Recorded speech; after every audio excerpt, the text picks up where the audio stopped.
ल होसियारै साथीहरू होसियार, किनभने बजारमा पाइने दालमोट भुजियाहरू तपाईँहरूले खानु नै भएको होला। त्यो कसरी बन्छ, फ्याक्ट्रीमा कसले बनाउँछ भन्ने कुरा यो भिडियो हेर्नुहोस् कसरी बन्दैछ होइन। तपाईँहरूको हाइजिन भन्ने एउटा पनि छैन, न हातमा ग्लोभ्स छ न केही छ, कपडा हेर्नुहोस् त्यस्तै फोहोर छ। अनि होइन त्यस पछाडि चप्पल लाएर बनाइरहेको छ। त्यस पछाडि अब कहिले न मैलेको तपाईँको लगभग 10 दिन जति एउटै तेलमा तारे जस्तो छ है, तेल हेर्दा पनि क्वालिटी जिरो। अनि त्यस पछाडि हेर्नुहोस् त्यहाँ अब मिक्स गर्ने ठाउँमा पनि मजाले तपाईँको खुट्टाले खिच्दै हिँडिरहेको छ। अब हाइजिन छैन, सरसफाइ पनि छैन।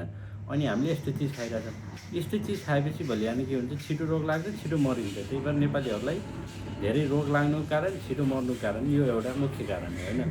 त्यही भएर सकेसम्म हेल्दी खानुहोस् होइन, यस्तो चिजहरू नखानुहोस्। हेल्थ भुजिया आक्रम बक्रम चाउचाउ बिस्कुट दालमुटतिर नलाग्नुहोस् है। त्यो साथीहरू आफूले आफूलाई माया गर्नुहोस्। स्वास्थ्य छ सबै छ, स्वास्थ्य छैन केही पनि छैन। ओके ल।